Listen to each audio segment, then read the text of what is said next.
5월 한 달 동안 또 이렇게 서로를 돌아보고 가족도 돌아보는 그런 시간을 삼으시면 좋겠습니다.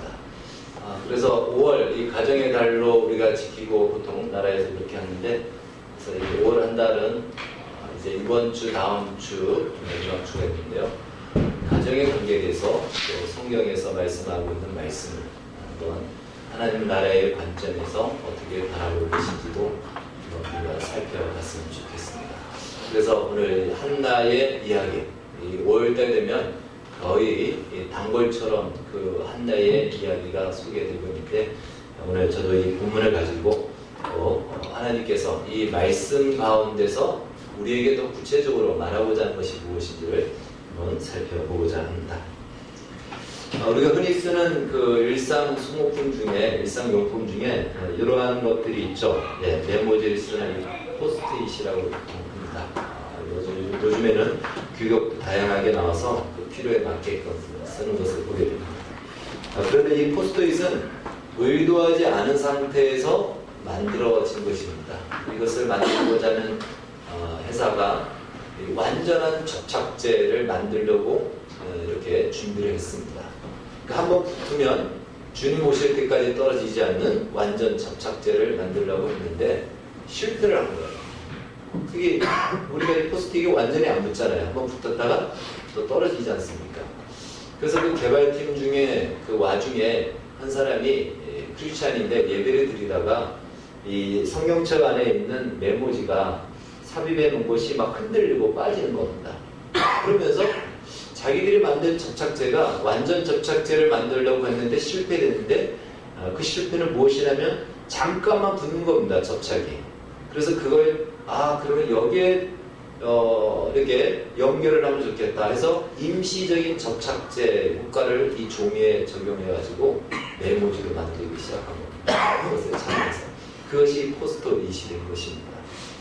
이렇듯 실수로 혹은 실패했는데 그것이 우리 인류와 우리 살아감에 있어서 큰 획기적인 발명품이 되고 또 새로운 아주 유익한 것으로 작용하는 것이 의외로 많이 있습니다. 페니실린도 그렇고요. 껌, 고무, 엑스레이, 그리고 우리 요즘 일상용이 되어버린 보톡스까지도 이것은 의도하지 않았던 것이, 다른 것을 준비하다가 의도하지 않았던 것, 실패했던 것, 혹은 그 안에서 다른 것을 발견해서 그것을 우리의 생활화로 만든 것들이라고 합니다. 그래서 그런 것들이 의외로 생각보다 많이 있는 것을 보게 됩니다. 여러분들도 혹시 그런 경험을 지금 하고 있지 않는지 모르겠습니다. 우리 부부들 같은 경우 지금의 아내 남편을 선택한 것이 그때는 실수였던 것 같은데 지나고 나니까 진짜 좋다. 그렇죠? 아니면 반대입니까? 네. 우리가 다 알 수 없는 그러한 부분들이 있죠. 옛날에 실수였던 것 같은데 그것이 나한테 유익하게 작용하는 것들이 많이 있습니다. 오늘 본문에는 아기를 낳지 못한 한 여인 한나가 등장하게 됩니다. 우리는 이 한나를 기도의 어머니 혹은 신실한 신앙의 어머니로 기억하고 또 그렇게 가르쳐지고 있습니다. 물론 이 한나가 기도의 어머니고 신실한 신앙을 가졌던 사람이라는 것에 대해서는 이의가 없습니다. 그리고 그것을 우리가 또 본받고 또 그것을 따라가야 된다는 것에도 이의가 없습니다.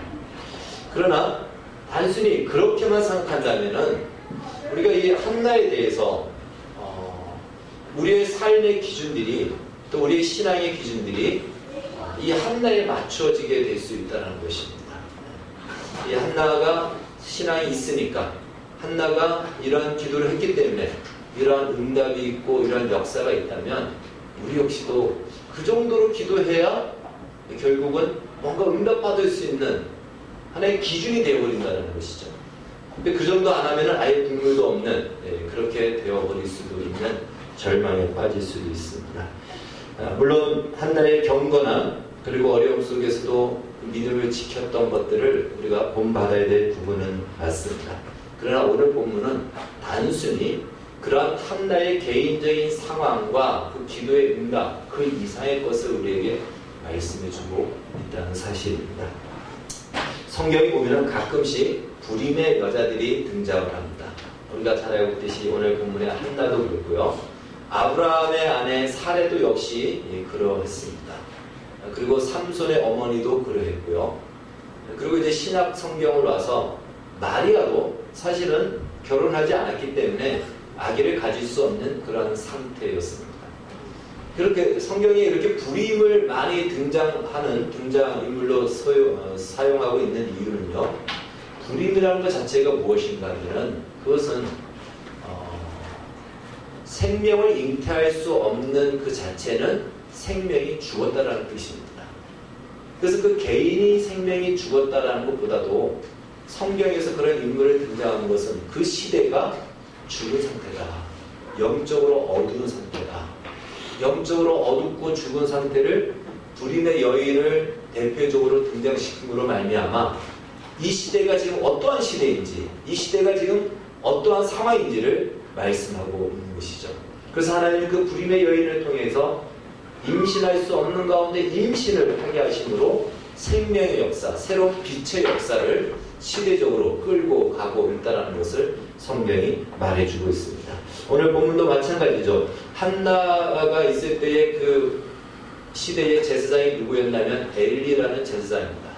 98세의 나이였는데 물론 나이가 많았기 때문에 눈이 어두울 수도 있지만 성경은 이렇게 이야기합니다. 그때 엘리의 나이 98세라 그의 눈이 어두워서 보지 못하더라. 보지 못하더라. 깜깜하다는 것이 어둡다라는 것입니다. 제사장조차도 보지 못하는 어두운 상태. 그것이 바로 그 시대의 사사시대의 마지막 시대의 상황이었고 그리고 그것을 대표적으로 나타내고 그걸 온몸으로 경험하는 사람이 한나였던 것입니다. 이 바꿔 말해서 이 시대가 전체적으로 어둠의 상태, 그 상태였다는 것을 말해주죠. 그렇기 때문에 한나의 어려움은 한나의 이 불임의 상태와 고통과 고난은 한나 개인의 상황과 현실이 아닌 시대의 아픔을 대변하고 있고 시대의 아픔과 연결되어 있다는 것이에요. 즉 무슨 말이냐면 개인의 어려움이에요. 한나가 이제 기도를 하지만 한나가 기도하는 것은요 자신의 아픔 때문에 기도하는 것입니다. 서름 때문에 기도하는 것이에요. 순전히 개인적인 것입니다. 이유가 개인적인 이유예요. 그런데 그것이 놀랍게도 한 시대를 열어가는 하나님의 역사를 펼쳐나가고 새 시대를 써내려가는 문을 여는 하나의 단초가 된다는 것입니다. 그러니까 우리 개인의 인생의 문제가 시대의 역사와 연결이 되어 있다는 것이에요. 하나님 나라의 역사와 연결이 되어 있다는 것이에요. 오늘 우리는 그것을 봐야 됩니다. 우리는 우리 각자의 문제들을 다 가지고 있죠. 오늘 한나는요 엘가나라는 한 남자의 아내인데 이 아내에 두 사람이 있습니다. 하나는 분인나, 하나는 한나인데 분인나는 이름이 자녀가 많다라는 뜻이에요. 그 말대로 자녀가 많습니다. 한나는 자녀가 없습니다. 고대 시대에 자녀는 힘의 상징입니다. 자녀가 많으면 큰 소리를 치죠. 우리 아브라함의 이야기에서 살펴봤듯이 아브라함의 정실 부인인 사라가 아기를 낳지 못하고 하는 이 사라의 여종이었던 하가를 아브라함의 첩으로 줍니다. 그래서 이 첩이 임신을 하게 되죠. 그러자 아기를 갖자 이 첩이었던 이 여자가 사라를 멸시를 합니다. 이 정도로 아기를 갖고 자녀를 낳는 것이 그 시대에는 대단한 힘이었던 것이죠. 그러니 이 분인나의 입장에서는 한나는 아무런 힘도 없는 것이죠. 그래서 늘 격분시키고 뚜껑 열리게 말을 하고 그러니까 이 한나가 얼마나 거기에 대해서 화가 나고 또는 서럽고 또 불안하고 아팠는지 시급을 전폐할 정도였다. 그러니 아기를 낳기 위해서 할 거 안 할 거 다 해봤겠죠. 인간 요법을 다 써봤겠죠. 이것저것 다 먹어봤을 것입니다. 그러나 안 되는 것이에요. 이 한나의 아픔은 무엇으로도 채울 수 없는 인간의 근본적인 그 빈 공간인 것이죠. 남편이 이렇게 얘기합니다. 10아들보다 내가 낫지 않냐? 이 남편도 대단합니다. 우리 남편들 중에서 그렇게 이야기할 수 있는 남편들이 있습니까? 저도 그렇게 얘기 못합니다. 제 집사람은 저보다 아이들을 더 좋아하는 것 같아요. 이 남편은 대단한 겁니다. 그렇게 얘기하지만 한나는 그것으로 채워지지가 않는 거예요. 그것은 그 어떤 문제가 채워짐으로 해결되는 것이 아닙니다. 이 부분이 특별히 생명의 문제였다는 사실이에요. 생명의 문제는 인간의 힘으로 어떻게 만들어낼 수 없는 것이에요. 다른 말로 하나님만이 채울 수 있는 것이죠. 한나의 현실은 그런 개인적인 실존의 현실이에요. 나의 문제가 해결돼야 됩니다. 우리 각자 모두가 다 그렇지 않습니까? 우리 각자가 사실은 하나님 나라에 대해서 큰 관심이 잘 없습니다. 아니, 대한민국이라는 나라에 대해서도 큰 관심이 잘 없어요. 당장 나의 현실적인 문제, 나의 어떤 직장, 사업, 우리의 자녀, 어쩌면 그 정도가 우리의 대부분의 기도의 99%를 차지할 수가 있을 겁니다. 그렇게 문제가 되는 것은 아닙니다. 그럴 수 있습니다. 오늘 한나도 바로 그러했다라는 것이죠. 그러했다라는 것이죠. 자, 그렇다면 그러한 현실적인 실존의 문제, 내가 해결할 수 없는 이 어려운 현실의 문제를 놓고 어떻게 반응하느냐가 매우 중요하다는 것이죠. 한나는 그것을 가지고 분인나와 싸우지 않았습니다. 아마 한나가 먼저 결혼하지 않았을까 그렇게 생각이 되죠. 근데 아기를 낳지 못하니까 대를 이어서 분인나라는 여자를 또 아마 엘가나가 맞이했을 겁니다. 분인나와 다투지 않았고요. 엘가나가 그렇게 위로했지만 그 엘가나의 사랑에 만족하지 않습니다. 그 근본적인 문제, 인간이 채워줄 수 없는 문제, 내가 어떻게 해서 해결할 수 없는 그 문제를 가지고 어디로 옵니까? 하나님께 나왔다는 것이에요. 하나님만이 나의 이 비어져 있는 터진 웅덩이 같은 내 심령을 채울 수 있는 유일한 분입니다. 이것이 한나가 보인, 어쩌면 우리가 정말 바라봐야 되고 본받아야 될 한 부분인 것입니다.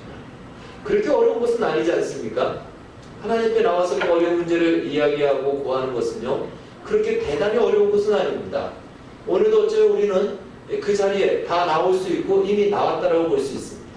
그런데 이 나와서 한나의 기도를 한번 우리가 볼 필요가 있습니다.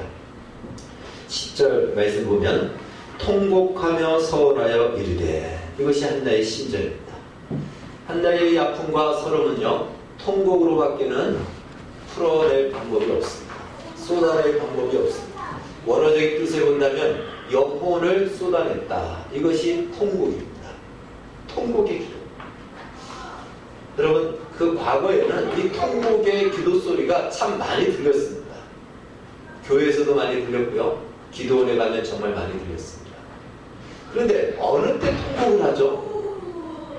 우리가 통곡이라는 말은 대충 그 의미를 다 알 겁니다. 근데 통곡이라는 것은요, 정말 그 어떤 사건과 현실과 슬픔 앞에서 그것을 해결할 수 있는 능력이 나에게 조금도 없다라는 그 문제 앞에 절대적으로 무력하고 무능한 나 자신을 발견할 때 통곡할 수밖에 없습니다. 사람이 죽었다, 통곡하잖아요. 살려낼 방법이 없으니까 통곡하는 거예요. 그 슬픔을 통곡으로밖에 표현하지 못합니다. 오늘 시대의 통곡이 사라졌다는 것은요, 우리의 현실의 문제 앞에 우리가 절대적인 나의 무력함을 사실은 발견하지 못하기 때문에 그렇습니다. 대충 어떻게 하면 또 풀어갈 수 있는 방법이 있다라고 생각하니까 통곡까지 할 이유가 없는 것이죠. 근데 통곡의 기도가 우리가 회복하고 다시 찾아야 될 기도다, 이렇게 여겨집니다. 우리도요, 이것저것 해보다가 안 되면은 하나님께 나와서 기도를 하죠. 한나도 그렇게 기도합니다. 한나의 입장에서는요, 이 출산은 자신의 생명보다도 더 소중했던 그러한 중요한 문제였습니다. 그렇기 때문에 무엇이 된들 못하겠습니까? 그래서 그는 통곡하며 무엇까지 했다? 서원하여 기도했다라고 합니다. 그 서원은 무엇이죠? 하나님, 아들을 주시면 이 아들을 하나님께 드리겠습니다. 나시린으로서 삭도를 재지 않고 구별하여 평생 여호와의 사람으로 살도록, 오늘날 얘기한다면 이제 목회자로 살도록 하나님께 드리겠습니다. 이렇게 서원을 합니다. 여러분, 우리도 서원을 할 때가 있을까요, 없을까요? 다급한 문제 있으면 서원합니까, 안 합니까? 하죠. 그런데 인간이란 화장실 들어갈 때 다르고 나올 때 달라요. 문제가 해결이 되면 그때는 내가 서원했지만 그 서원을 점점 옅게 만들어서 이유를 됩니다. 그래서 서원을 지키지 않죠. 여러분, 서원은 함부로 해서는 안 됩니다. 서원은 함부로 해서는 안 되는 거예요. 그래서 성경은 서원했으면 반드시 갚으라고 얘기해요. 하나님은 서원한 것을 매우 기뻐하십니다. 이것은 제가 지난 수요일날 이거 한번 말씀을 드렸어요. 하나님이 왜 서원을 기뻐하시는가? 서원은 하나님과 약속하는 거예요. 약속하는 겁니다. 여러분, 하나님과 약속하는데 하나님은 그 이름이 가장 하나님이 즐거워하고 기뻐하는 호칭이 있어요.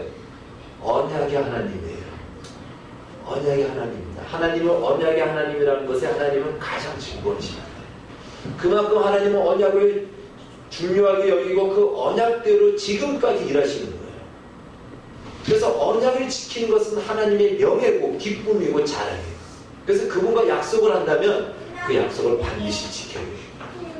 그걸 하나님이 너무너무 기뻐하세요. 그러니까 함부로 서울에서는 안 되는 거예요. 정말 신중하게 그리고 깊이 해야지 당장의 문제 해결을 얻기 위해서 지키지 못할 서원을 해서는 상당히 어려워질 수 있습니다.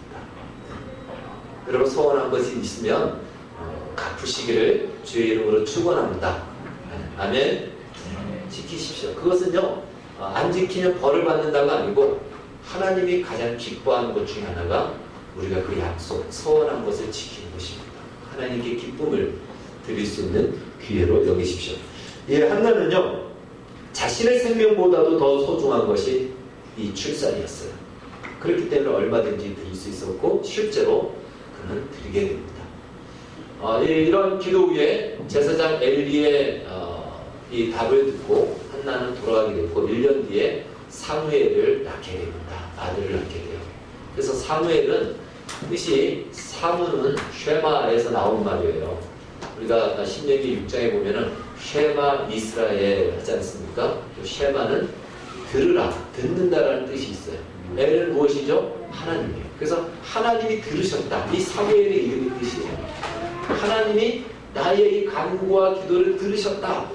이것이 사무엘이라는 이름의 뜻입니다. 그 사무엘을 젖을 뗄 때쯤 돼서 한 2살쯤 돼서 우리 나이로 2살쯤 돼서 이제 하나님께 바치게 됩니다. 그리고 사무엘은 성전에서 자라가게 되고 훗날에 제사장과 선지자가 되어 사사시대를 끝내고 새로운 왕정시대, 특별히 다윗을 왕으로 세움으로 말미암아 하나님의 나라가 구체적으로 이 세상 가운데 펼쳐지는 모델을 제시하는 한 왕을 세우는 중요한 역할을 감당하는 사람으로 살게 됐다는 것입니다.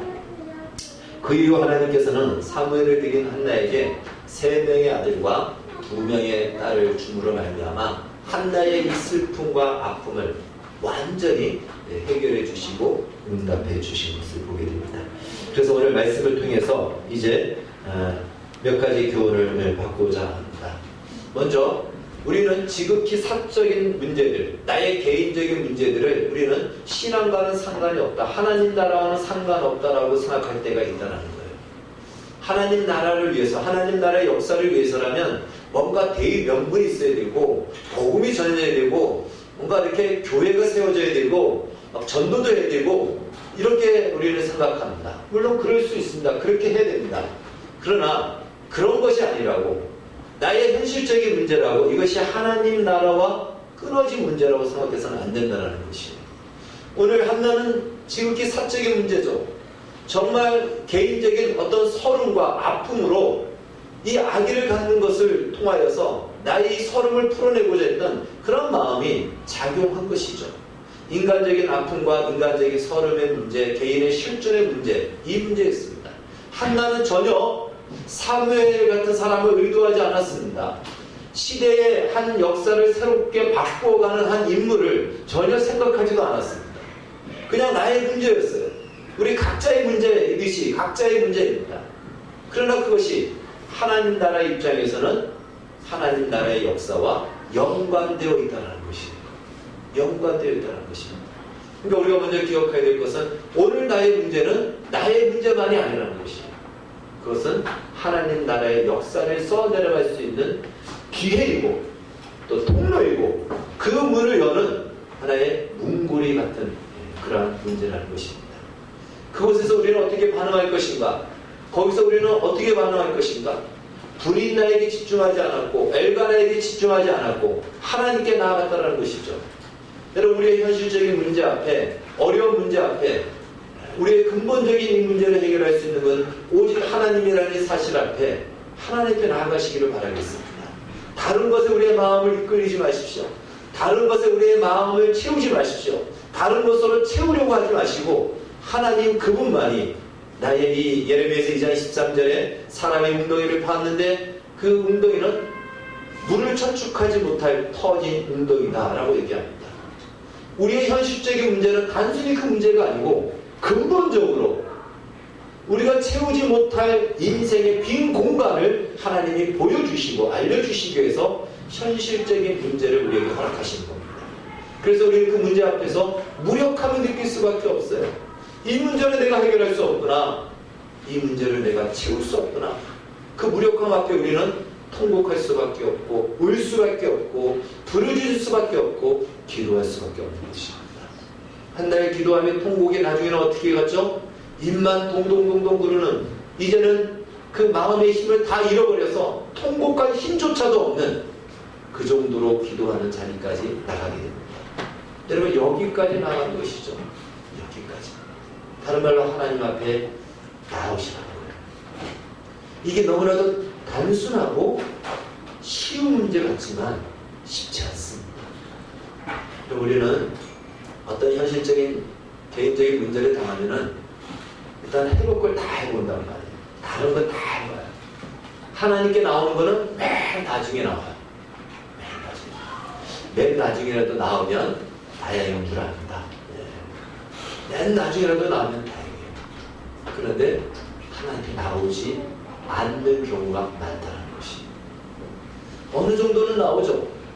그래서 하나님 도와달라고 하는데 그것이 채워지지 않으면 실망하고 좌절하고 하나님을 떠날 때가 많습니다. 그렇지 않습니다. 하나님만이 유일한 우리의 답이 되신다는 사실 앞에 나오십시오. 이 부분을 우리가 감당할 때 하나님께서는 우리의 개인의 인생의 문제를 해결해 주실 뿐만 아니라 그것을 통해서 하나님 나라의 새 역사를 펼쳐가시고 이루어 가신다는 것입니다. 그래서 우리 개인의 현실에 지금 당하여지는 문제는요, 그냥 우리의 문제 해결을 위해서 주어진 것이 아니고 그것을 통해서 우리가 하나님 나라에 하나님이 이루어 가시고 완성해 가시는 그 역사에 동참하고 동력할 수 있는 기회를 주신 것입니다. 그래서 사도 바울은 이 문제를 놓고 골로새서 1장에서 이렇게 얘기합니다. 그리스도의 남은 고난을 내 육체에 채우노라 라고 얘기합니다. 그것은요, 무슨 그리스도로 해서 내가 고난을 받고 목숨을 걸고 살겠다 이것이 아니고 하나님은 우리가 살아가는 이 인생 속에서 하나님이 이루실 역사의 완성이 있습니다. 하나님께서 이루실 역사의 완성이 있는데 그날은 주님이 다시 오실 때일 겁니다. 그때는 우리의 몸과 마음이 완전히 부활하여 새로운 몸으로 변화될 것이고 새로운 하늘과 땅이 우리 가운데 펼쳐질 것입니다. 그런데 그때까지 완성해가는 그 과정 속에 하나님은 우리로 하여금 그 완성의 사역에 동력할 것을 우리에게 요구하십니다. 그것은 우리의 영광이에요. 그것을 바울은 자기의 표현으로 뭐라고 얘기했냐면 그리스도의 남은 고난을 내 몸에 채운다는 것이에요. 완성해가는 그 과정 속에 당하여지는 예수님의 받으신 고난을 나도 함께 받음으로 완성의 자리에 나도 이르겠다는 것입니다. 여러분, 그것은요 무슨 복음을 꼭 전해야지만이 아니고 꼭 전도를 해야지만이 아니고 우리의 인생의 개인적인 현실의 문제도 마찬가지라는 것이죠. 한나처럼 지극히 사적인 문제였지만 그 문제를 믿음으로 반응하고 하나님 앞에 나옴으로 말미암아 하나님은 새 시대를 열어가는 사무엘이라는 하나님 나라에서 구체적인 한 단계 더 진전되어지고 그 나라를 이 땅 가운데 이루어 가시는 그 역사를 펼쳐갔다는 것입니다. 그런 의미에서 사무엘은 그냥 단순히 한 여인의 아들이 아닌 것입니다. 하나님 나라의 역사를 써내려갈 새 역사의 주인공입니다. 마찬가지로 오늘 우리의 자녀들도 마찬가지고요. 우리가 당면하고 우리에게 직면하는 현실적인 문제도 마찬가지입니다. 그건 단순히 문제 그것만이 아닙니다. 문제로 끝날 것이 아니고 하나님의 새 역사를 펼쳐내는 중요한 기로에 우리에게 그 문제를 허락하시고 우리에게 그 자녀를 주시는 것입니다. 그래서 성경은 이렇게 이야기를 합니다. 우리의 자녀들에게 하나님의 일하심을 시편 78편 1절에서 8절은 자손에게 알리고 후대에게 알려서 하나님의 살아계심과 하나님의 일하심을 그들로 하여금 잊지 않도록 하게 하라. 이것이 사실은 자녀 교육의 가장 핵심이고 중심이라고 볼 수 있습니다. 그런데 제가 신앙생활을 하면서 또 가정생활을 하면서 볼까요? 생각보다 부모들이 자녀에게 신앙의 본면을 잘 안 합니다. 물론 교회 나가라 이렇게는 얘기하지만 예수님 잘 믿어야 돼. 하나님을 기쁘시게 하는 네 인생이 되는 걸 가장 큰 성공이야. 이렇게 가르치지를 않는 것을 많이 보게 됩니다. 여러분 이것을 가르쳐야 돼요. 세상에서 성공할 것을 가르칠 것이 아니고 하나님을 기쁘시게 하는 인생이 최고의 성공이라는 것을 가르치셔야 됩니다. 하나님을 놓지 않도록 가르치셔야 됩니다. 그것이 사무엘같이 새 시대의 역사를 열어가는 하나님 나라의 역사가 된다는 것입니다. 근데 우리에게는 그런 기회가 많이 있지만 우리가 그렇게 반응하지 않음으로 말미암아 우리가 그렇게 동력하지 않음으로 말미암아 하나님의 역사를 우리는 보지 못할 때가 많이 있습니다. 우리의 현실적인 문제도 마찬가지입니다. 그 문제 해결하는 것이 아니고 그 문제를 통해서 하나님 나라의 역사가 쏟아져 내려가고 있다는 사실을 기억하십시오. 그런 의미에서 하나님의 손길은, 하나님의 능력은 오늘도 우리의 현실의 문제 앞에 와 있습니다. 지금 우리 앞에 있다는 사실을 기억하십시오. 그곳에서 우리가 믿음으로 이 완성되어지는 일에 우리가 참여하는 그 영광, 그것을 동력함으로 우리가 참여할 때 우리는 하나님의 일하심을 눈으로 목도할 것입니다. 하나님 나라를 의도하지 않았다 할지라도 괜찮습니다. 우리가 믿음으로 반응하고 우리의 마땅한 자리를 지켜갈 때 하나님은 얼마든지 그 역사를 새롭게 펼쳐나가신다는 것입니다. 서두에 말씀드렸듯이 이 포스트잇이 또 그 외에 많은 발명품들이 의도하지 않았는데 불구하고 놀랍게 우리에게 유익을 주는 발명품이 되었듯이 우리가 의도하지도 않았고 의도할 수도 없는 그런 우리의 현실적인 문제, 당장 나는 내 현실의 문제만을 해결하는 것이 목적이었지만 우리가 그것을 믿음으로 반응할 때는 그 문제가 하나님 나라의 역사를 이루어가는 한 과정이 되어진다는 사실 앞에 우리에게 주어진 인생의 그 기회, 그래서 우리가 흘리는 이 슬픔의 눈물까지도 그분께서는 다이아몬드와 같이 영롱한 빛으로 바꾸어 가실 수 있는 전능하신 하나님이심을 믿고 믿음으로 오늘도 우리에게 주어진 인생의 삶을 반응하시고 사시기를 주의 이름으로 축원합니다. 기도하겠습니다. 사랑하는 주님 감사를 드립니다. 5월 가정의 달을 맞이하여서 이제 우리가 하나님의 말씀을 다시 한번 우리 가정과 그리고 하나님의 나라와의 관계 속에서 살펴보고자 합니다. 우리에게 주어진 인생의 현실적인 문제, 그냥 나의 개인적인 문제, 부끄러워서 누구에게도 말할 수 없는 그런 문제지만 그것조차도 하나님께서는 하나님 나라를 위해서 사용하시고 그 역사에 동참케 하시고자 우리를 부르시고 있음을 기억하게 하여 주셔서 이제 우리의 욕심을 넘어오시는 하나님의 은혜와 자비 앞에 믿음으로 반응하며 살아가는 우리 모두가 되게 하여 주시옵소서. 예수님의 이름으로 기도하옵나이다. 아멘.